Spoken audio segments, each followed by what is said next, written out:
Eh, bueno, muy bien, bienvenidos. Un gusto estar en contacto con ustedes. En verdad,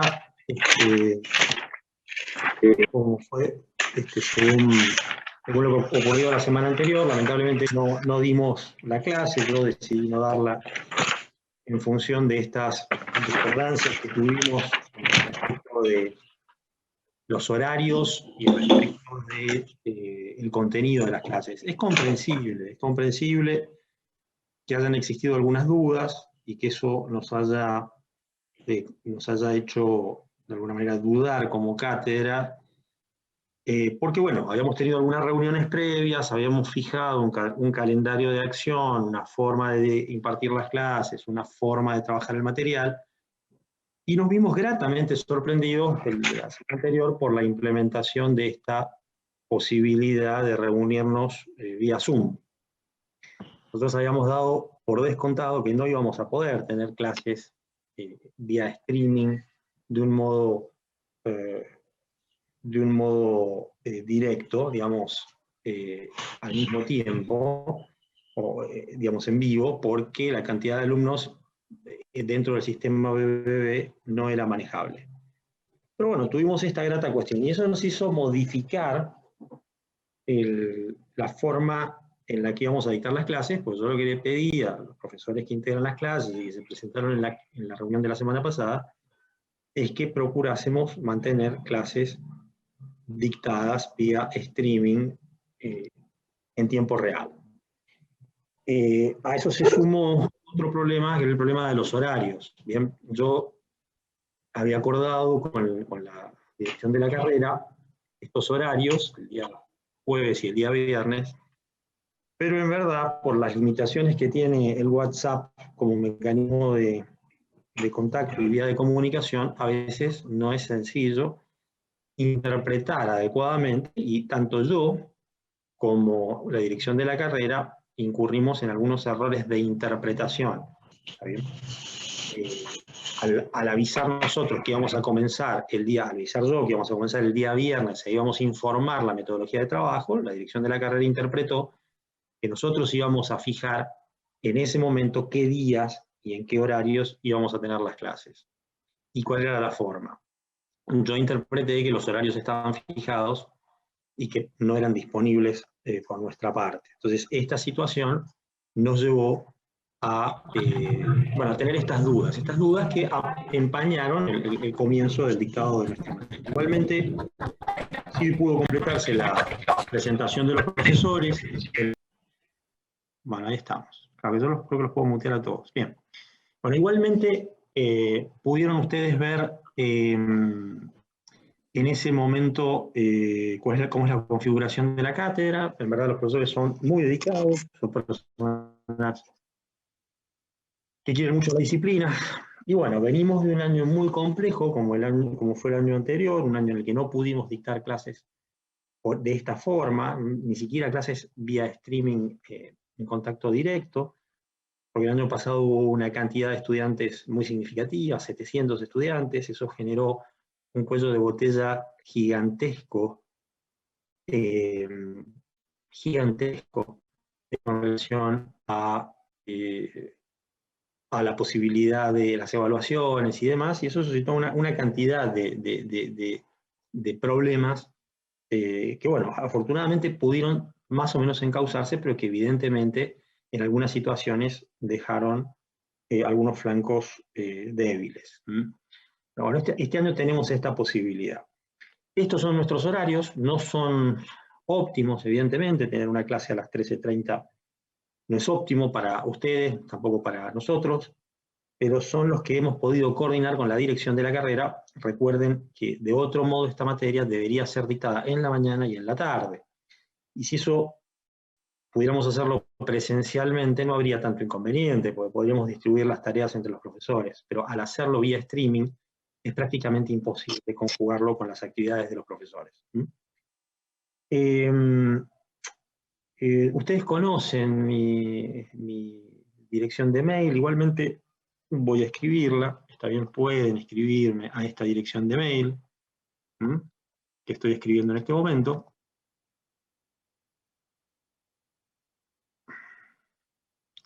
en oscaracuadros@gmail.com. En general, tanto las cosas que me llegan vía comunicación por WhatsApp o por mail y demás, yo las respondo. Trato de hacerlo con la mayor eficiencia. A veces, cuando son muy recurrentes y están respondidas, bueno, pues me limito a reiterar lo ya dicho, o bueno, si hay una pregunta recurrente, eventualmente puedo no hacerlo, puede que eventualmente tenga algún inconveniente, pero en general respondo con detalle. Respecto de lo que les voy a pedir en todo caso, bueno, el libro de Hernández. Sí, yo les diría que sí, que ese es el libro de Hernández y la Constitución de la provincia de San Juan, y algún otro material que los profesores puedan darles, acercarles o indicarles, ¿está bien? Pero básicamente el libro de Hernández, a mí me interesa particularmente que estudien de un texto, ¿está bien? De modo tal que pueda ser más rica la comprensión de la materia. Eh, eh, Creo que leer un texto medianamente ordenado, confrontarlo con nuestra Constitución, nos da una posibilidad de tener un análisis más detenido, mejor, más profundo, mejores exámenes, mejores evaluaciones, y creo que todos aprendemos de algún modo más. Pero también pueden confrontar otros libros, el libro de Dardo Pérez Guilú, en colaboración, editado en La Ley, en Mendoza, que está referido en el programa, también es un gran libro.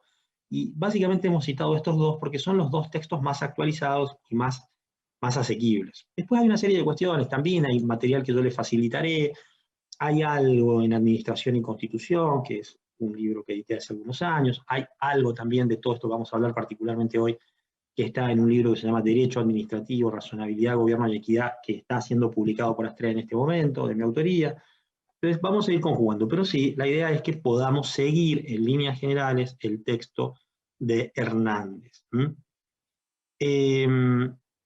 Respecto de los horarios, que me hacen una pregunta en el chat, bueno, también está bien, es decir, es el horario que nos fue asignado de acuerdo a las posibilidades que la carrera tiene con relación a la ubicación de todas las materias dentro del panel. ¿Bien? No es el horario más conveniente para nadie, ¿está claro? Es un horario bastante incómodo, particularmente. El de mañana no, el de mañana a las 15 es más ameno, pero de las 13:30 es muy malo, pero bueno, es lo que podemos, es lo que la dirección de carrera nos ha podido asignar de acuerdo a el embrollo general que implica tener que acordar una serie de cuestiones en un contexto muy complejo. Muy bien, muy bien. En principio vamos a seguir igual, cualquier modificación se las haremos saber, ¿bien? Bien, voy a comenzar a referirme a esta materia, voy a desarrollar la unidad 1, voy a ver si puedo desarrollarla por completo. En principio trataré de ser lo más claro posible y en todo caso, en algún momento, en este momento somos 163, ¿no?, los participantes de la reunión. Es difícil hacer preguntas vía oral, pero bueno, yo creo que en algún punto voy a abrir alguna forma de participación para que alguien pueda hacer alguna pregunta oral, y si vemos que se complica mucho por esa vía, las haremos por intermedio del chat y las iré respondiendo. ¿Bien? Pero bueno, nada más.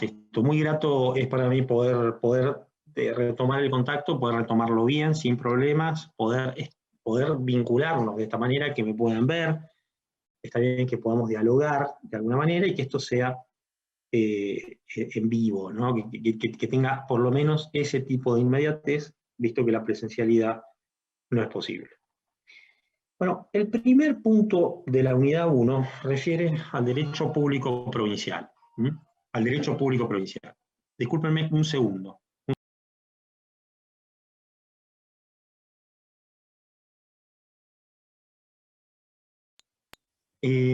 Bien, al derecho público provincial. Fíjense, esto en sí, Hernández lo desarrolla muy bien, pero en sí presenta ya un inconveniente. Por favor, mutéense, porque si no escuchamos todos los sonidos internos de la casa. Bien, ¿por qué plantea un inconveniente este problema del derecho público provincial como definición? presenta un inconveniente porque da la impresión, digamos, si uno va a estudiar una materia que se llama Derecho Público Provincial, la primera impresión que tenemos es que el derecho provincial es todo derecho público. Dame un segundo. División horizontal de poder, una división vertical que se da entre el poder soberano que ejerce el Estado federal y los poderes autónomos que ejercen las provincias que forman parte de esa federación. Bien, representativo, republicano y federal. Ese es el sistema. Entonces, ¿qué nos interesa disciplinarmente en el ámbito del derecho público provincial en la provincia de San Juan? Bueno, confrontar las normas de la Constitución Federal respecto de las provincias, las que tienen un impacto en la vida provincial, ¿no? Los tributos y la forma de distribución, la coparticipación, ¿no? El problema de la intervención federal, el problema del dominio originario de las provincias, los problemas de los poderes delegados y los poderes reservados, etcétera, etcétera, etcétera, ¿bien? Y la estructura constitucional del régimen local con lamentan y perfilan esa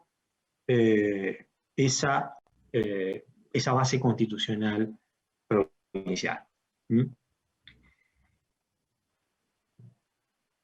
federalismo, dice el programa, federalismo como forma de Estado. Bueno, esto obedece a una teoría política, ¿no? A la teoría de formas de gobierno, ¿no? Forma de gobierno, una democracia, una monarquía, ¿no? Formas de Estado, ¿cómo se dice? Una cosa es la forma de gobierno, el poder en relación al pueblo. El pueblo elige al gobernante, lo elige directamente, constituye un parlamento, del parlamento surgen las formas de gobierno, y las formas de Estado, cómo se ejerce el poder con relación al territorio. Y el poder con relación al territorio se ejerce de dos maneras. De una manera centralizada, a la cual llamamos unitarismo o sistemas unitarios.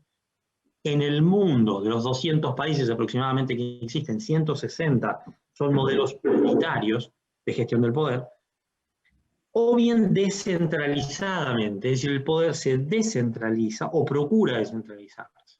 40 países en el mundo adhieren a ese sistema federal.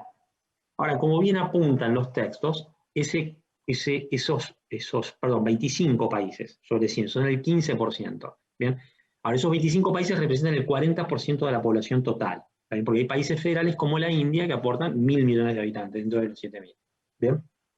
Entonces, el federalismo es una forma de Estado en la cual la soberanía, es decir, el poder de mando supremo, la estructura de vinculación exterior del Estado le pertenece al gobierno federal y los gobiernos provinciales reconocen una autonomía como un poder que se reservaron al momento de construir el Estado federal. Allí observamos que podemos observar que existen dos formas, ¿no?, de construir un Estado federal. Una es esta, de un modo agregativo. Estas provincias existen y construyen un Estado federal al cual le delegan determinados poderes. Eso es lo mismo que ocurrió en el sistema federal de los Estados Unidos. Las colonias del este americano deciden suscribir la Constitución de Filadelfia y al suscribir la Constitución de Filadelfia en 1789 construyen el Estado federal. Bien, construyen el Estado. La construcción del Estado, hay una película muy buena, si tienen posibilidad de acceder a la plataforma que se llama Disney Plus, ¿no? Disney+. Hay una obra de teatro exhibida en Broadway, que está filmada y es muy buena, que se llama Hamilton. Hamilton, Hamilton, Hamilton.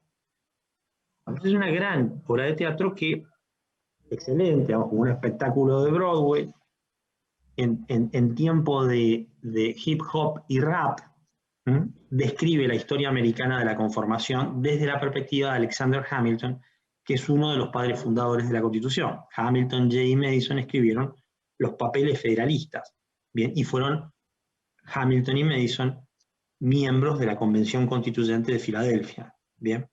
Y luego, bueno, funcionarios de alto nivel. Madison fue presidente, Hamilton fue secretario de gobierno, bueno, etc. Pero es muy interesante poder observar cómo se construye ese Estado a partir de la revolución del té, cuando los Estados Unidos deciden separarse, escindirse de los ingleses, ¿no? de la corona británica. La Argentina presenta una singularidad que nosotros estudiamos en alguna de las unidades de un modo puntual, que es que, al igual que lo que ocurre con Washington D.C., el Washington Distrito Capital, en Estados Unidos, o con CDMX, ¿no? Con la Ciudad de México, en los Estados Unidos mexicanos, nosotros tenemos una ciudad autónoma, una ciudad cuya autonomía fue adquirida a partir de la Constitución de 1994 y que se encuentra hoy en desarrollo, que es la Ciudad Autónoma de Buenos Aires, llamamos CABA. Bien, adelanto, digamos que si bien esa autonomía no es una autonomía original que contribuyó a la creación del Estado federal, hoy tiene, con algunos matices respecto de la jurisdicción, que luego, cuando en la unidad pertinente aclararemos, una autonomía similar a la de las provincias. Y fue reconocido así expresamente en un precedente que fue dictado el año anterior por parte de la Corte Suprema en un juicio de instancia originaria ante la Corte Suprema, en una demanda instada por la Ciudad Autónoma de Buenos Aires contra la provincia de Córdoba por un problema de ingresos brutos. Entonces llega un largo voto del ministro Rosati en el cual se habla del estatus constitucional de esta Ciudad Autónoma de Buenos Aires. Los federalismos se caracterizan centralmente por ser esquemas de descentralización, valga la contradicción en mis términos. Son sistemas descentralizados. Nosotros tenemos 3 niveles estaduales y 4 niveles de estructura burocrática en la Constitución. Un nivel del Estado federal, estados provinciales y estados municipales autónomos, cuya autonomía resulta dependiente del reconocimiento que cada provincia haga al respecto, preservando los límites y las condiciones que establece el artículo 123 de la Constitución. El artículo 123 de la Constitución Federal dice el municipio es autónomo. Bueno, Rosati dice bien, ¿no? Tiene vocación autonómica. ¿Y de qué depende de que esa vocación autonómica efectivamente se concrete? Bueno, de dos cosas. De que las constituciones provinciales acuerden determinado piso de desarrollo mínimo a efectos de que tengan autonomía y puedan dictar sus cartas de gobierno y de esa manera ejercer el poder constituyente en tercer grado que potencialmente tienen, y de otro lado de que efectivamente existe una descentralización real y que no sean meras descentralizaciones mendicantes de las estructuras provinciales, como tantas provincias son organizaciones mendicantes del Estado federal. Mendigan recursos del Estado federal. ¿Hay otras formas federativas? Sí, hay otras formas federativas. Hay federaciones y hay estados confederados. ¿Está bien? Las confederaciones implican, o las federaciones puras, implican la existencia de derechos de interpretación de normas y sobre todo de un derecho fundamental, que es el derecho de separarse de los otros estados bajo ciertas condiciones constitucionales. ¿Bien? Es el caso de los Estados Unidos. El federalismo norteamericano presenta la posibilidad de que un estado ejerza un derecho de separación o de secesión. No ocurre lo mismo en el sistema federal argentino. Por eso cuando discutimos hace algún tiempo atrás el tema de si Mendoza puede o no decir yo dejo de integrar la Argentina, bueno, esa no es una posibilidad constitucional, nos debería llevar a un conflicto bélico. ¿Bien? Algo similar ocurre en un régimen de comunidades autónomas, pero que es un sistema monárquico y en principio altamente centralizado, pero con un solo Estado, es decir, unitario como Estado, aún con estructuras de gobierno descentralizadas, como ese sistema del Reino de España. ¿Bien? Claro, exactamente, como Cataluña. El problema de Cataluña con el Reino de España no puede separarse, al menos en los términos de la Constitución vigente. Antes de darles a ustedes la palabra para que puedan y para que podamos interactuar, quería decirles lo siguiente. El federalismo argentino es el punto 3, romano 1 del programa, ¿no? La conformación originaria, el federalismo argentino. Bueno, hay que decir lo siguiente, ¿no? Si uno piensa quiénes son federales y quiénes son unitarios en el sistema argentino, puede llevarse, digamos, puede que no sea factible responder al interrogante directamente de un modo sencillo. ¿Bien? ¿Por qué? Porque, claro, originalmente, digamos, en la conformación original del Estado, aparece la revolución. La revolución es básicamente una revolución porteña, ¿bien? Una revolución de las élites gobernantes, de la burguesía porteña, que se traslada luego al interior del país, y la declaración de independencia sí es ya una declaración de independencia adoptada federalmente en el Congreso, en Tucumán, ¿bien? 3 años después, ¿bien? O 6 años después. Entonces, comienza esto siendo una decisión centralista con todas las características que hemos estudiado tantas veces en el colegio secundario, y se transforma luego en un proyecto de país que va a configurarse gradualmente, que va a pasar por un periodo de anarquía muy significativo entre el año 1820 y el año 1830, y luego va a estar sometido a una tiranía fuerte, una tiranía fuerte del gobierno rosista, que se autotitula, según el rótulo de la Federación, la Santa Federación, pero que en realidad es un gobierno altamente centralista, ejercido desde Buenos Aires, con un control estricto de la aduana y con un control estricto de los ríos, ¿bien? Y con un control estricto de los ríos. Entonces, si bien en la época rivadaviana, digamos, con Bernardino Rivadavia y demás, pueden interpretarse, claramente identificarse, dos sentimientos opuestos, con intereses distintos, los de las provincias y los de la aduana y el puerto de Buenos Aires, lo que a posteriori se llama unitarios, Urquiza, federales, Rosas, no responde a esta idea de federalismo versus unitarismo que estamos manejando como conceptos aquí. Después, con la incorporación de Buenos Aires a la Confederación en el año 1860 y el advenimiento luego de la presidencia de Mitre, de Sarmiento, Avellaneda, de Roca, etc., bueno, el país va estructurándose de un modo federal. Ese país que va estructurándose de un modo federal tiene su máxima expresión en 1880, la generación del 80, con un Roca que va a ser 2 veces presidente, con un intervalo de 6 años, tal como lo permitía la Constitución de 1853-60. Es en ese momento, en 1880, que el Estado argentino como tal, como estructura burocrática sólida, como ejército presente, comunidad territorial, queda configurado.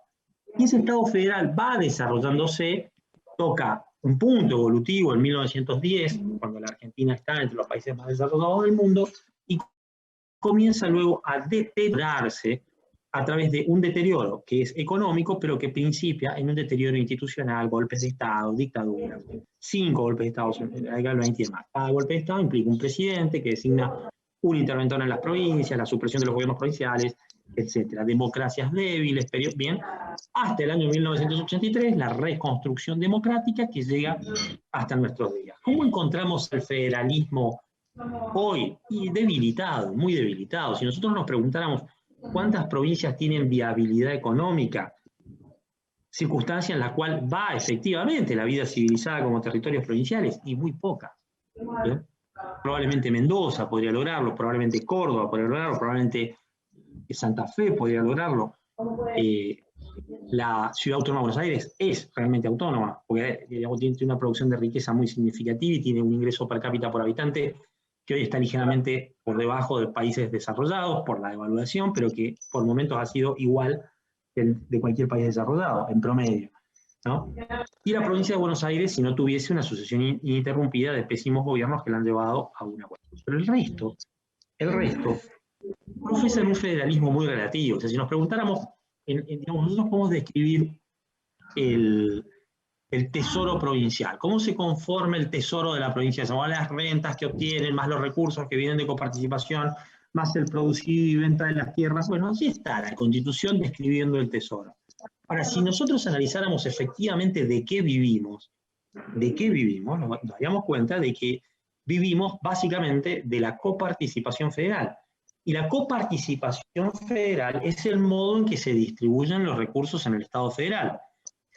La coparticipación federal está diseñada en términos globales a partir del reparto, digamos, del ejercicio concurrente de impuestos indirectos y exclusivo por parte de las provincias de los impuestos directos, más una cantidad de normas específicas que han generado un sistema absolutamente complejo de distribución de recursos entre las provincias.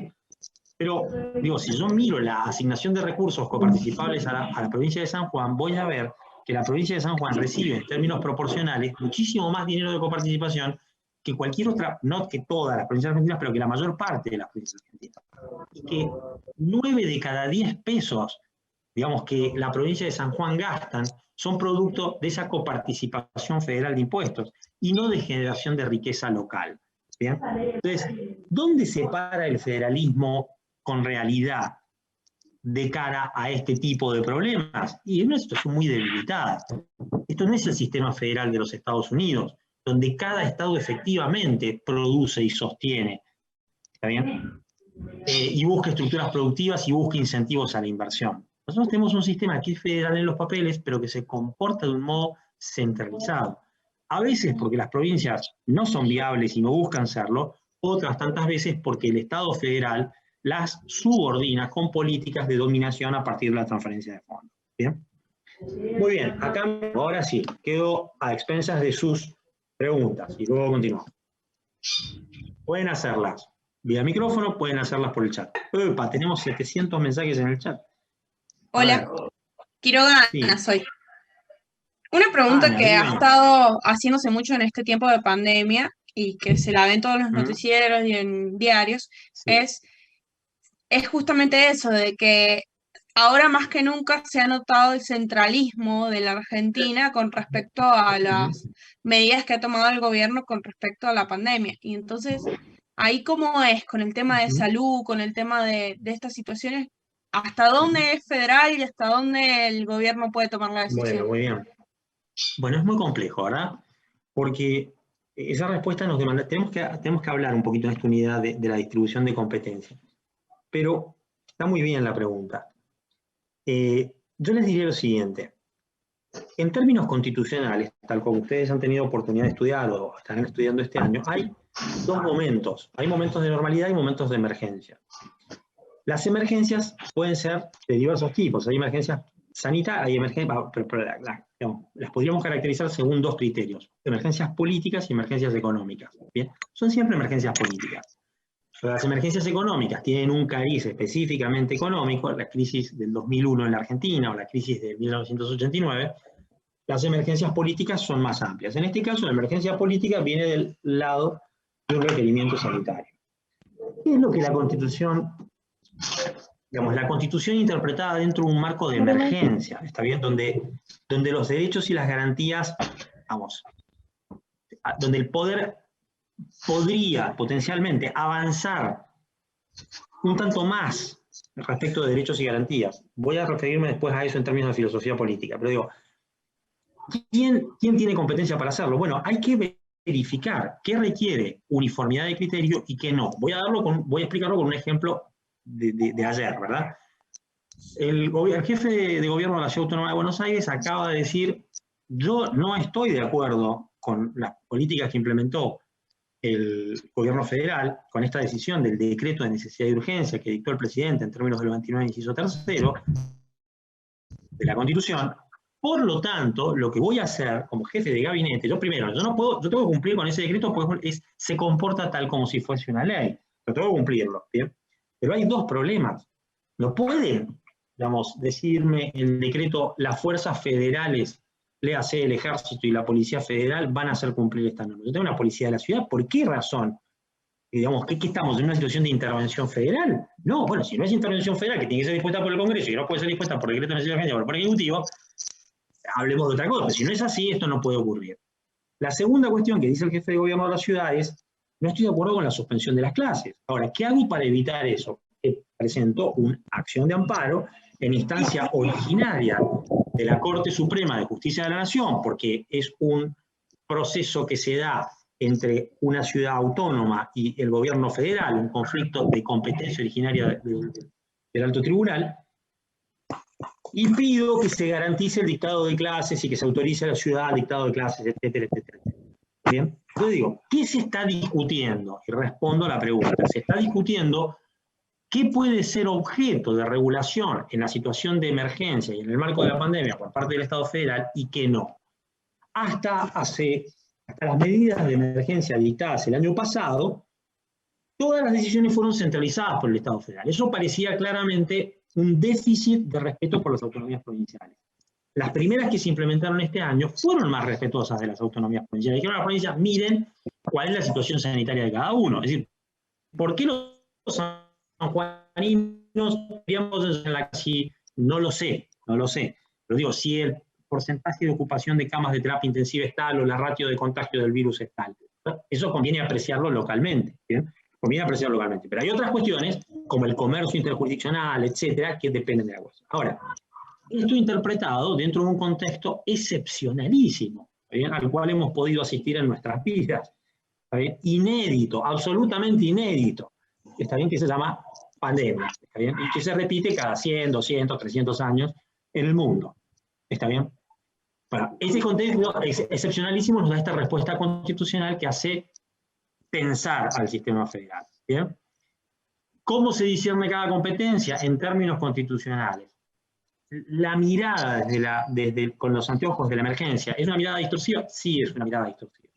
Es una sociedad de vigilancia, como la que describe Michel Foucault en su libro Vigilar y Castigar. Es una sociedad disciplinaria, una sociedad que afecta profundamente la libertad, es un estado de excepción, en términos de George Agamben, ¿bien? Es un panóptico, ¿no? Como bien apuntado en tantos ensayos, bien Churjan. Bien, es un momento de excepción. Bien, ¿qué más? Profe. ¿Qué otra pregunta? Sí. ¿Escucha? Bien. Sí. Quería Valentina, la escucho. Eso de los municipios, que eran autónomos, pero a la vez no. ¿Podría decirlo? Sí, vuelvo a explicar. Igualmente tenemos temas específicamente de desarrollo de este tema, pero lo voy a explicar. Si yo miro el constitucionalismo provincial en la Argentina, voy a ver que hay provincias que no reconocen autonomía a sus municipios, formalmente. Por ejemplo, la provincia de Buenos Aires. Suena raro, ¿no? Mendoza. La Constitución de 1919, evidentemente, no daba lugar, es decir, mira al municipio como una descentralización territorial. Y hay otras, que son constituciones más modernas, como la Constitución sanjuanina del 86, que es una de las primeras de la segunda etapa de la ola democrática que vivimos hoy, que dicen, bueno, un municipio es autónomo cuando cumple ciertas categorías poblacionales, es decir, cuando supera tantos habitantes, es autónomo, puede dictar su carta orgánica y en ese momento se transforma en un estado en tercer nivel. ¿Bien? Ejerce poder constituyente en un tercer nivel. Entonces, ¿cómo apreciamos esto? Y bueno, lo apreciamos desde la perspectiva de lo que dice la Constitución Federal en el artículo 123. El artículo 123 de la Constitución dice, el municipio es autónomo. Entonces nosotros podríamos leer, el municipio es autónomo, luego todos los municipios, en todas las provincias, son autónomos. ¿Bien? Pero esa lectura sería una lectura demasiado recta, demasiado lineal, ¿está bien?, para entender la realidad de cada uno de los municipios. En la provincia de San Juan no podemos comparar al municipio de la ciudad de San Juan con municipios mucho más pequeños, ¿verdad? Como Sonda, como Uyun. Son municipios que tienen una densidad poblacional menor y que tienen otro tipo de conflictos y otro tipo de problemas, ¿verdad? Entonces, ¿cómo se ha leído al artículo 123 de la Constitución cuando dice el municipio es autónomo? Bueno, el municipio tiende a la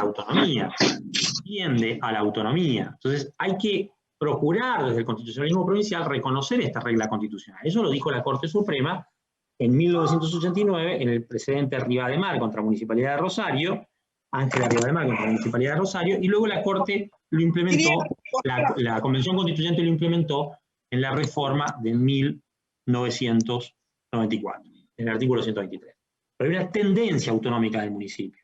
Y las constituciones provinciales pueden establecer categorías razonables de distinción entre diversos municipios. Algunos autónomos, otros no. Esto por un lado. Ahora, la Constitución de Mendoza no dice que los municipios son autónomos. Ahora, el municipio de Godoy Cruz, el municipio de Luján de Cuyo, no son autónomos. Producen una riqueza increíble. ¿Está bien? Hay tributación local en esos casos. ¿Bien? Tienen una vinculación con el Estado de la provincia de Mendoza de mucho mayor libertad que cualquiera de los municipios sanjuaninos con la provincia de San Juan.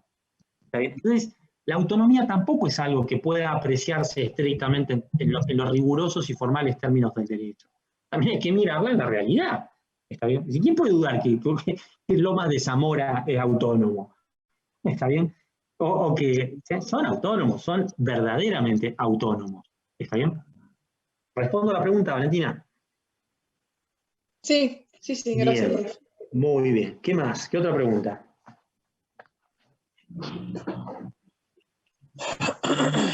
¿Podría reiterar por qué sostiene que todo el derecho es público? Sí, puedo reiterar. Igualmente después lo van a leer puntualmente de un libro mío. Pero, a ver, ¿por qué distinguimos al derecho en público y privado? Pues decimos, bueno, depende. Si el interés es privado, el derecho es privado. Si el interés es público, el derecho es público. Si está el Estado, el derecho es público. Si no está el Estado, el derecho es privado. Sí, distintos criterios de clasificación. Distintos. Ahora, ¿qué les preguntara y pudiésemos hablar libremente y estuviéramos en una clase? Y yo les dijera, miren, díganme, a ver, de la currícula, ¿qué materias integran el derecho privado? Usted me dirá, derecho civil, ¿no? Derecho comercial. ¿Bien? Bien, perfecto. Vamos a ir al ejemplo paradigmático, la legislación civil y comercial. ¿Bien? ¿En qué sentido es privada la legislación civil y comercial? No, bueno, en que rige relaciones entre particulares, hasta ahí nomás. Porque, a ver, las normas sobre sobre la Constitución en mora, sobre la forma de los actos jurídicos, sobre la personalidad jurídica, que no se le aplican al Estado o a la persona jurídica Estado. Sí, se le aplican a la persona jurídica Estado. La excepción de impleti contractus, las instituciones de los datos, las cuestiones de los datos, no se le aplican. Hay una ley de responsabilidad de daño por el Estado, pero la forma de eso no se le aplica al Estado, no, sí se le aplica. Entonces, no me digan que solo se le aplica a las relaciones entre particulares. ¿Bien? Bueno, no, pero en realidad estamos mirando un interés privado, no un interés público. ¿Cuál es el interés privado? El interés de las partes. Pero a ver, cuando la Ley General de Sociedades dice, esta sociedad, a ver, estas son las formas típicas de sociedad.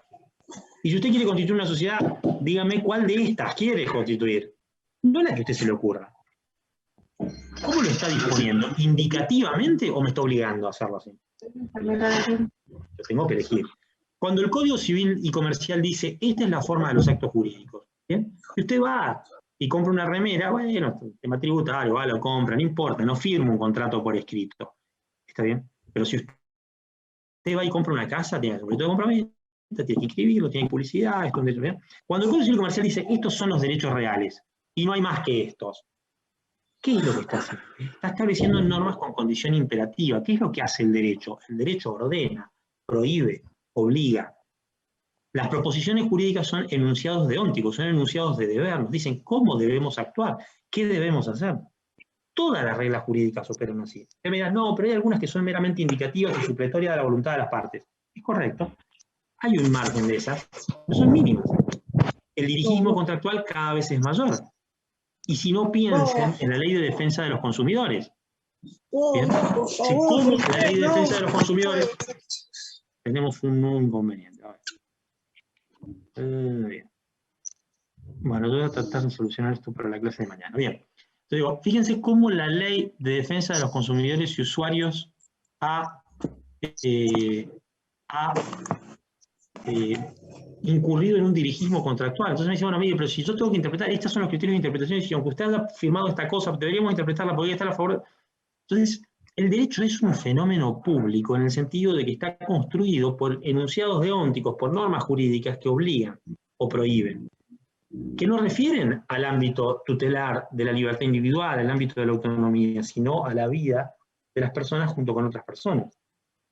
Si entre esas normas yo quiero distinguir las normas que hacen a la construcción de la persona jurídica Estado y llamarles a eso derecho público, derecho político, derecho administrativo, derecho constitucional, lo que me guste más, fenómeno, las distingo. Lo que quiero expresar es que no hay una diferencia radical entre una proposición jurídica a la cual nosotros llamamos norma civil y una proposición jurídica a la cual nosotros llamamos norma de derecho público. Voy a dar un ejemplo para tratar de ser más claro aún.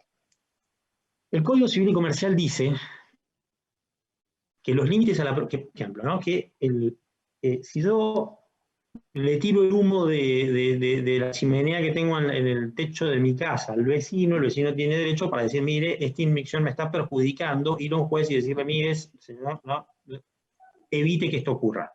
¿Bien? Ahora bien, si el problema es una ochava, porque tengo una casa que está en la esquina y tengo que dejar 8 metros para que el que viene en auto pueda ver para el otro lado, ¿bien? El Código Civil dice, no, esa es una limitación impuesta en interés público. Por lo tanto, está regida por el derecho local. Hay que ver qué dicen las provincias de esto, no yo como el Código Civil. ¿Bien?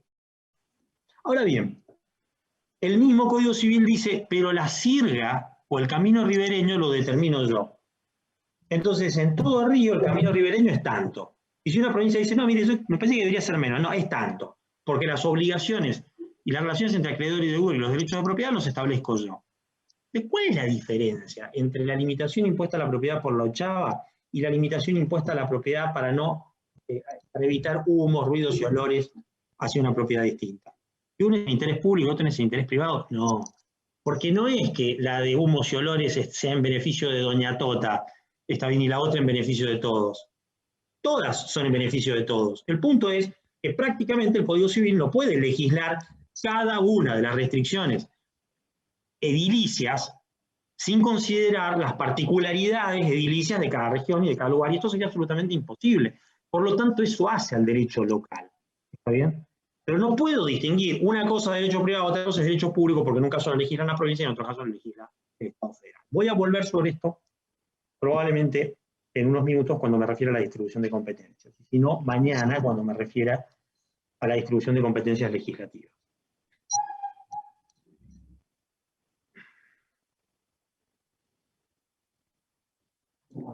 Todas las normas jurídicas, es decir, salvo las normas convencionales, o sea, salvo las normas que surgen de los contratos que se generan autónomamente, son dispuestas estadualmente. Pero aún las normas que se disponen contractualmente responden a formatos y a reglas sobre la capacidad de los contrayentes y demás, están establecidas imperativamente por el Estado. El derecho es público porque está anclado en el corazón de la política, ¿sí? Porque hace al fin, como dice Immanuel Kant en la metafísica de las costumbres, es decir, digamos, ¿de qué se ocupa el derecho? Y bueno, de reglar el arbitrio libre de uno en relación con otros, ¿bien? Según una ley conocida y pública, aplicada por un juzgador imparcial e independiente. Ese es el sistema jurídico, así se construye. ¿Qué más? Miren ustedes, hacemos una hora. ¿Qué otra cosa?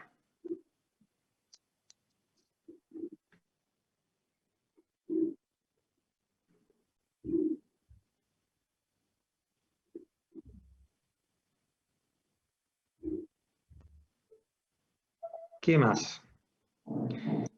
Bueno, avancemos un poco más entonces. Vamos a terminar con esta unidad. Bueno, lo de los 4 órdenes de gobierno del punto 3 romano 2.1a como aspectos del federalismo y de la reforma constitucional incluyen, al margen de los municipios, las provincias y el Estado federal, a las regiones. Las regiones, sinceramente, están allí, ¿no?, en la Constitución, las estudiamos y demás, pero la verdad es que han tenido cero impacto, digamos, real en la vida de la Constitución.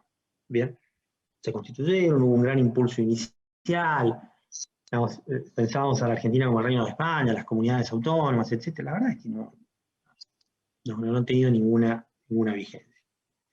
De la distribución de competencia me voy a ocupar mañana, ¿está bien? Porque eso quiero hablar de cómo se distribuye, esto fue la pregunta que hizo Ana, ¿verdad? Pero de eso quiero hablar con algún detalle, cómo se distribuyen las competencias legislativas y a su vez cómo eso impacta en las jurisdicciones y cómo la jurisdicción federal y local queda diseñada a partir de la distribución. Y esto quiero comenzar hablándolo mañana porque es un tema importante y que cuesta entender muchas veces y cuesta desarrollar los exámenes. Es un tema complejo, ¿está bien? Porque es difícil de entender por qué existen tres órdenes normativos. Y es difícil de entender porque la doctrina argentina en general habla de poderes reservados y poderes delegados y poderes concurrentes, y ahí confunde el derecho uniforme, y en esa confusión del derecho uniforme nos perdemos. Bien, ¿tiene un rol federal el Senado? Y sí, el Senado tiene un rol federal porque está conformado por representantes de las provincias. La Constitución del año 94 incorporó un tercer senador por la minoría. Bueno, eso le da alguna estabilidad al Senado. Probablemente sea una medida plausible de entre las que fueron incorporadas en la reforma de 1994. Ahora bien, que el Senado se comporte realmente de un modo federal depende del modo de constitución política y de la forma de elección, ¿verdad? Es decir, nosotros lo que observamos hoy, si miramos al Senado federal, es un abrocalamiento político en bloques que responden casi ciegamente. Es muy difícil que un senador, salvo en las discusiones mantenidas en cuestiones muy singulares como el aborto, como la ley de embarazo, de interrupción voluntaria de embarazo, salvo en esas circunstancias donde hay un escrutinio provincial fuerte, en general no hay por parte de las provincias fuertes sus representantes a efectos de que sus votos en el Senado vayan en un sentido. Prima la pertenencia partidaria en gran medida. Respecto a la intervención federal, como ustedes saben, ¿no? En el artículo 6 de la Constitución Nacional está legislada la posibilidad de que el Estado federal intervenga. Es una posibilidad, una potestad que el Estado federal ha ejercido innumerable cantidad de veces en la vida de en la historia de nuestro derecho constitucional. Innumerable cantidad de veces. La causa, digamos, las causas habituales, la causa habitual, la causa central de por qué se interviene en la provincia es para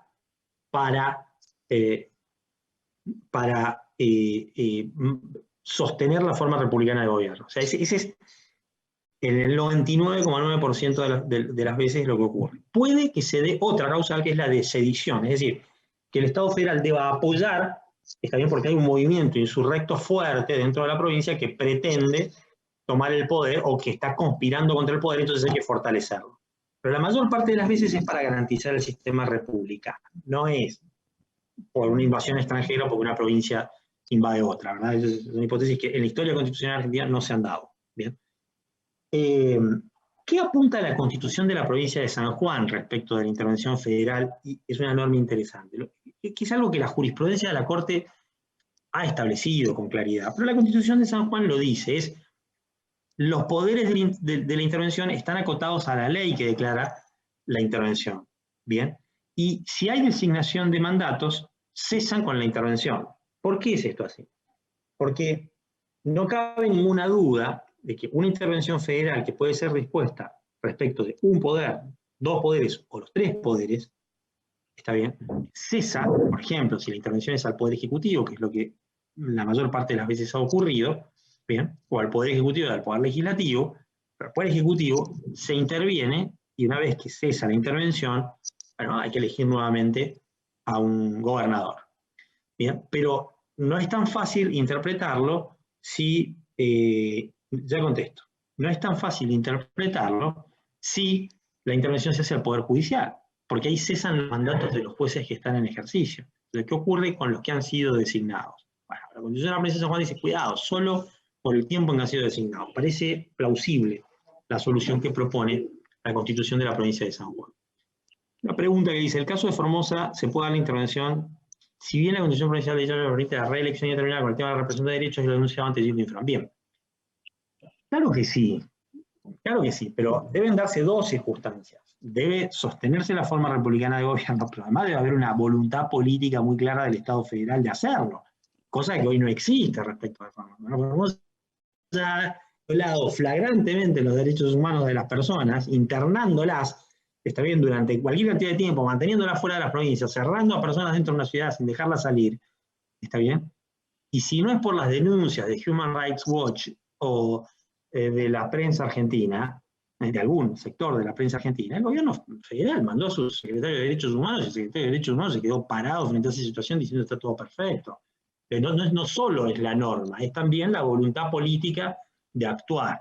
Evidentemente, el gobernador de la provincia de Formosa es un actor importante dentro de la... No nos olvidemos que uno de los senadores por Formosa es el jefe de la bancada oficialista en el Senado. No es casual que sea así. Está bien. No nos olvidemos que Amado Boudou, el vicepresidente de Cristina Kirchner, es una persona que una de las causas por las cuales fue imputado y fue preso, y hoy está excepcionado porque vivimos en Argentina, de estar preso, fue por una causa en la cual asesoró y cobró honorarios siendo funcionario público del Estado Federal del gobierno de la provincia de Formosa. Pero digo, este es el contexto político. Ese contexto político conforma la realidad constitucional. Sí. ¿Alguien quiere decir algo? Bien. Y los partidos políticos, sí, la Constitución, en el artículo 38 de la Constitución Federal y la Constitución de la provincia de San Juan también tiene alguna norma referida a los partidos políticos. Vamos, es importante, ¿no? Los partidos políticos tienen el monopolio de las candidaturas. Yo recuerdo cuando era estudiante, como ustedes decían, pero ¿por qué no se puede presentar Juan Pérez por cualquier lugar y por qué hay que hacer? Bueno, los partidos políticos en realidad son agentes que deben tener sostenimiento, como dice la Constitución Federal, del Estado económico y formación de sus dirigentes, porque son las vías, son los caminos, son las sendas a través de los cuales se promueve la participación política. Y no son vías cerradas, ¿ven? Porque si yo no me siento representado por ningún partido del arco, bueno, intento la conformación de uno nuevo, ¿verdad? Entonces, el partido político implica la forma en la que se canaliza la representación política y tiene un rol central en la construcción del Estado federal. ¿Alguna pregunta respecto a estos temas?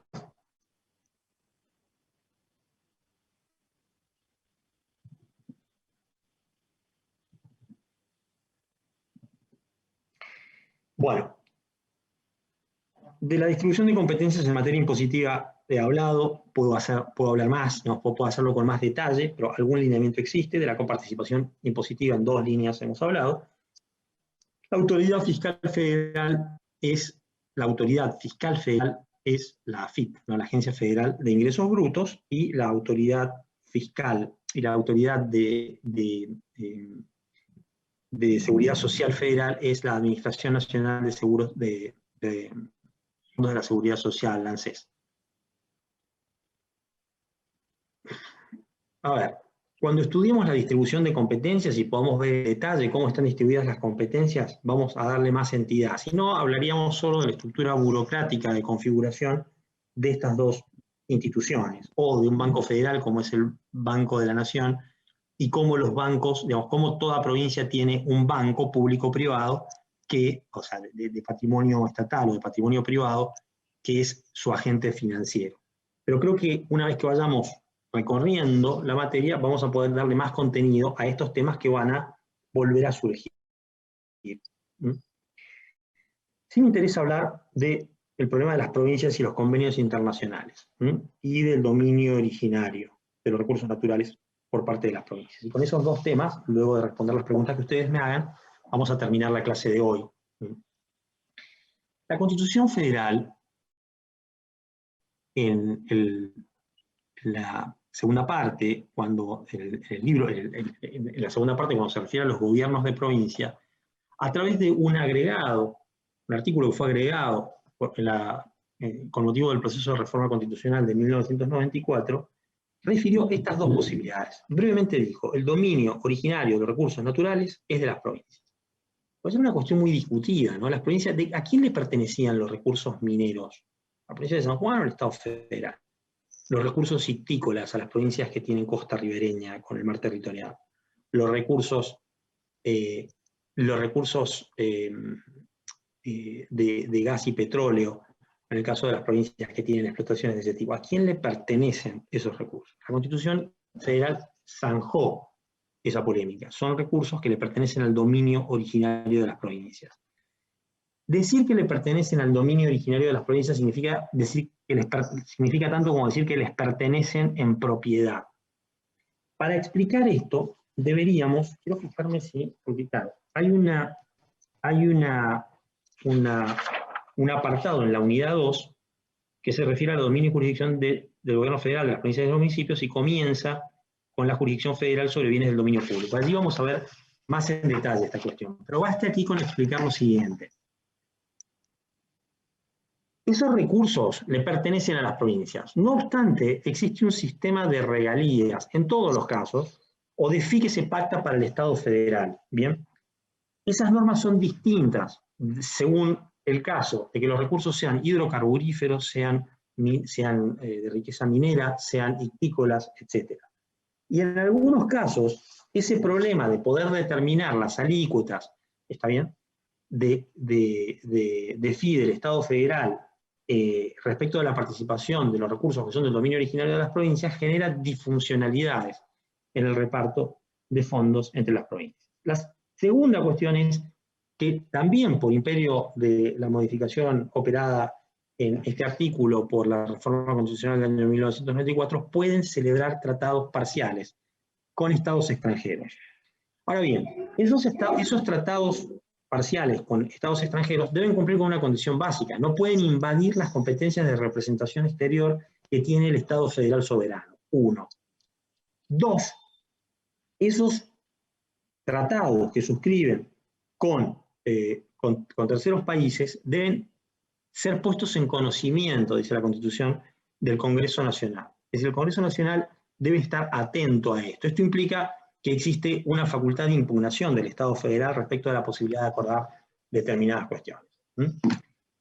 Muy bien, muy bien. En líneas generales, esto es nuestra unidad primera. ¿Qué preguntas hay? En general, de la que hemos hablado, de la materia, de otras cosas.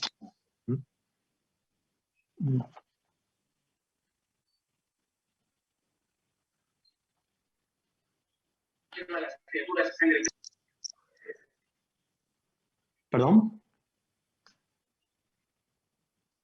La bibliografía es siempre la misma. Ustedes ubíquense en los dos textos que son de lectura obligatoria según la lectura sugerida general respecto de la materia, que son el de Hernández y el de Pérez Guirú.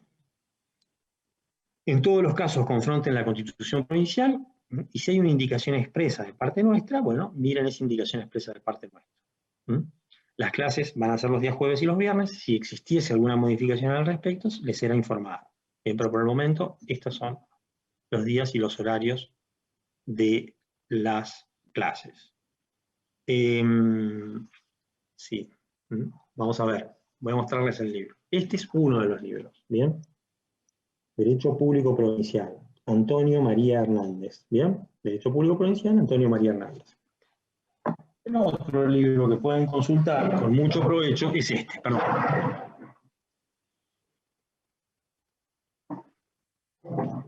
Es el otro libro que está sugerido acá, es este, Derecho Público Provincial y Municipal, de Dardo Pérez Guilú y colaboradores. Este es el primer tomo, son 3 tomos, ¿bien? Los dos libros son muy buenos, ¿bien? Los dos libros son muy buenos, y la lectura es provechosa, porque hace mucho más amena la materia, es más divertida, es más agradable, ¿bien? Podemos discutir mejor los temas, ustedes tienen más conocimiento. ¿Dónde se consiguen? Bueno, el de Hernández con seguridad está en la biblioteca de la facultad. Este creo que sí también, no lo sé. Si alguien quiere comprarlo, bueno, tendrá que ir a alguna librería jurídica o hacerlo vía online. Son libros que se consiguen. Este libro es de la ley, el otro libro es de LexisNexis, sí, que también es de la ley, digamos. Leerlo, son libros simples, son libros sencillos, y siempre confrontar esto con la Constitución de la provincia de San Juan e ir siguiendo los temas. ¿Qué otra cosa? El programa es nuevo. Sí, el programa se modificó hace 1 o 2 años. ¿Está bien? 1 o 2 años. Ahora, ¿es nuevo? Yo les diría, no, no es nuevo, los temas son los mismos, lo que estudiamos es lo mismo, es la Constitución de la provincia de San Juan y las leyes que reglamentan más los matices doctrinales que pueden aportarnos los autores que han escrito en esta disciplina. Entonces, ustedes me dicen, pero yo la cursé, no sé qué, y puedo seguir, si pueden, tienen derecho a hacerlo, ¿está bien? Ahora, ¿es lo que les sugiero? No, lo que les sugiero es que utilicen este programa porque es mejor, es un poquito más ordenado. Los que estudian conmigo derecho administrativo... Sí, un segundo, Tomás, un segundo. Digamos, hay disciplinas y disciplinas. En derecho administrativo, los que estudien conmigo en su oportunidad y demás, están en la comisión B, van a ver otro escrito, digamos, derecho administrativo. Entonces, Le digo, mire, estos son los libros, esto es lo que yo digo y esto es lo que yo pienso, estos son mis libros. ¿Bien? ¿Quieren leer otras cosas? Por supuesto, vayan a leer otra cosa, está todo esto, está en el programa y se los puedo sugerir. En este caso, en Derecho Público Provincial, tengo desarrollos que van a ver en esos mismos libros sobre algunos temas específicos, ¿bien? Pero no tengo un desarrollo puntual de toda la materia del Derecho Público Provincial. Y a mí me parece que es útil para un estudiante de Derecho poder acceder a un libro y poder más o menos seguirlo ordenadamente y realmente aprovechar la materia y no tener 72 apuntes de 72 cosas distintas, ¿se entiende? Parece que es mejor metodológicamente y que se puede disfrutar y compartir más. Yo no las grabo las clases, no, pero igualmente van a tener clases conmigo y pueden estar en contacto conmigo y podemos pactar clases de consulta y podemos pactar clases para dialogar. En ese sentido, en la medida de mis posibilidades, tengo total apertura. ¿Está bien? Entonces, no se preocupen por si la clase, eso es un cliché. ¿Quién va a ver la clase grabada? Es realmente, perdón, hablando mal y pronto, un embole ver una clase grabada. ¿Bien? Entonces digo, si tienen una duda, me la consultan. Digamos, si quieren que nos reunamos en un tema puntual para discutir un tema puntual porque les surgió dentro de la materia, en la disciplina, porque surgió, hagámoslo, cuenten conmigo. Hay un grupo que quiere hacerlo, nos juntemos en Meet y vemos ese tema. O sea, eso manejémoslo con flexibilidad. Tomás, me vas a hacer una pregunta. Sí, con el tema de la fecha del parcial y la modalidad para regularizar la materia. Sí, bueno, veamos. La fecha del parcial, eso vamos a informarlo próximamente, ¿ok? Tenemos un solo parcial con sus recuperatorios. Generalmente es al final, digamos, es el mes de junio, al final de la materia. Habitualmente comprende el parcial todos los temas que hemos desarrollado hasta ese momento, que habitualmente son todos. O sea que yo les recomiendo que vayan siguiendo con alguna regularidad y estudiando. Y la forma de evaluarlo, bueno, depende del número. Veo que ustedes son muchos, no tantos como el año anterior, pero lo más probable es que lo hagamos a través del sistema de evaluación este año. Habitualmente lo hacemos con un examen escrito y lo corregimos, ¿bien? El año pasado implementamos un esquema de evaluación automática y lo más probable es que este año volvamos a hacer eso. La aprobación de la materia fue alta, está bien, es decir, en general la gente regulariza, han habido algunos inconvenientes, pero en general la gente regulariza. Sugerencia, estudian con regularidad ustedes y lleguen ordenadamente a la fecha del parcial. Y después rindan la materia. Y el final, bueno, el final, ¿cómo estamos evaluando? Hemos evaluado todo el año anterior vía streaming, a través de la plataforma BBB, de acuerdo a la forma en que han rendido ustedes tantas otras materias. Eso es lo que hemos hecho. Nunca hemos tenido problemas, siempre hemos tomado los exámenes. Siempre es un incordio por todos los problemas digitales que existen. Porque convengamos que esta base, esta plataforma es mucho más amena, o Meet son mucho más amenas que el BBB. Pero bueno, nunca hemos pegado, siempre hemos tomado los exámenes. ¿Está bien? Muchas gracias, profe. De nada. Yo tengo el libro de Hernández. Puedo usar ese solamente que con la Constitución Provincial, pero nuevamente, chicos, ustedes ya son grandes. ¿Bien? Ya está. Yo, ustedes tienen que completar un programa. ¿Bien? Es eso, ese es el desafío y tienen que contestar adecuadamente las preguntas que se le hagan. El libro de Hernández, el libro de Pérez Gilú, son buenos libros. ¿Hay otros? Sí, hay otros. ¿Están referidos en la bibliografía? Están referidos en la bibliografía. ¿Hay temas puntuales que pueden ver por aquí y allá y les van a ser sugeridos? Sí. Bien, ¿hay algunos fallos que sí? Bien, iremos viéndolos en cada caso. ¿Qué más? ¿No tiene inconveniente con que grabemos la clase de forma particular para después verla? Yo les diría que no, ¿está bien? O sea, que no la graben, ¿está bien? Que no la graben. ¿Pero por qué que no la graben?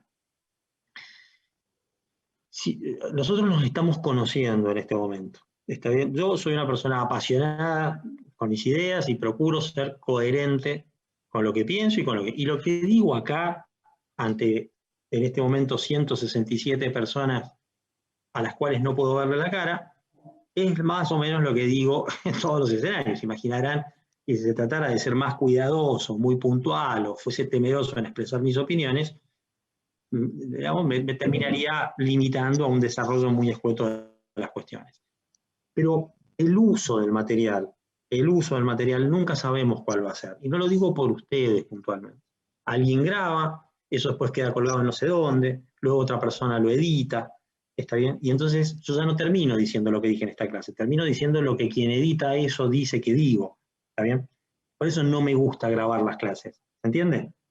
No es, no me hago cargo de lo que digo. Si toman 10 clases conmigo, van a ver qué pienso, soy claro, soy contundente, me apasiono, es mi estilo, es mi forma, para bien, para mal, pero es mi forma. Y procuro ser coherente con lo que pienso. Pero grabar no, porque, insisto, grabar implica siempre la posibilidad de que alguien edite. Y en la edición hay juegos muy complicados. ¿Está bien? Entonces estamos en una clase, tomemos la clase. ¿Quieren que volvamos sobre los temas? Volvemos 100 veces sobre los temas. Pero no grabar. Mi mail está en el chat. O sea, fíjense, es oscaracuadros@gmail.com. ¿Qué más?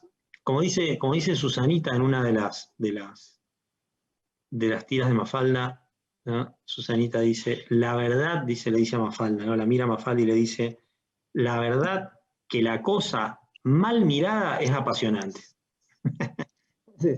Siempre estamos a expensas de la mirada del otro. ¿Bien? Y uno de los problemas que tenemos en este esquema de plataformas vía streaming es que no podemos rectificarnos. ¿Bien? Si yo digo algo, bueno, yo soy muy enfático en decir algo, y me pongo muy enfático en decir algo. No puedo verle la cara a ustedes para ver si alguien se siente ofendido por lo que digo. No puedo darle la palabra a esa persona que miro y digo, perdón, usted quiere opinar, quiere decir algo, quiere participar, disculpe, ha sentido agresiva mi participación, siente que lo estoy... A ver, no puedo hacerlo, ¿eh? Porque yo no lo veo, ¿está bien? ¿Se entiende? Entonces, es muy complicado trabajar de esta manera. Quien habla queda expuesto de una manera muy distinta a cómo lo hace frente a un auditorio, ¿se entiende? En un auditorio uno está interactuando físicamente, puede ver quién pone mala cara, buena cara, puede dar participación, puede frenar, puede escuchar. Acá no. Esto se parece mucho más a un monólogo que una persona está diciendo. Y nadie se puede hacer cargo de lo que 170 o 200 personas sienten, piensan, o la forma en que... ¿eh? ¿Se entiende? Entonces, estas son las dificultades y tenemos que ser comprensivos en ese sentido. Porque a mí, a ustedes y a todos, un día estamos muy lúcidos y hablamos muy bien, otro día estamos más trabados, un día somos muy inteligentes, otro día somos muy brutos. Y es así, es la vida, ¿verdad? Así, entonces tenemos que ser flexibles, abiertos y comprensivos con el modo en el que podemos trabajar en este momento tan singular. Si es aburrido para mí, miren, yo les cuento.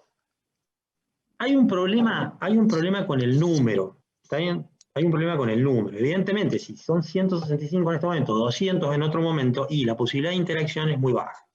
¿Está bien? Cuando hay baja interacción, se hace poco dinámico. ¿Está bien? Se hace poco dinámico. Ahora, yo en Derecho Administrativo, en la Comisión B, tengo a 30, 40. ¿Bien? Entonces los conozco por el nombre. ¿Bien? Y se van animando en el transcurso de las clases a preguntarme, a decirme, a discutir conmigo. ¿Bien?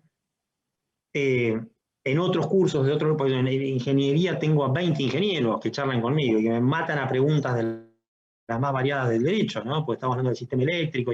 ¿Bien? Entonces, no me aburre dar una clase. Siempre me gusta dar una clase, siempre me gusta participar y tengo mucha disposición a hacerlo y me encanta. Sí reconozco que me gusta cuando hay interacciones, es decir, cuando alguien hace una pregunta interesante, cuando alguien arriesga una opinión, y cuando todos ordenadamente participamos de algo que sirve para quien está escuchando y para quien está dando. Todos estamos aprendiendo de esto. Si es cumplir formalmente con una cuestión y decirle, bueno, porque punto 1.1b, y no, eso sí me resulta muy aburrido. Pero depende de nosotros, ¿bien? Es lo mismo que vernos que mirar, ¿no? Cómo estamos vestidos, quiénes somos, qué cosas... No es lo mismo. Creo que hemos aprendido el año pasado esto, ¿no? Es extraordinario tener la posibilidad de tener clases vía streaming. Pero creo que el 90% va a estar de acuerdo, al menos, en que es mucho mejor reunirnos en un aula, compartir un momento, hacer de eso un rito, ¿bien?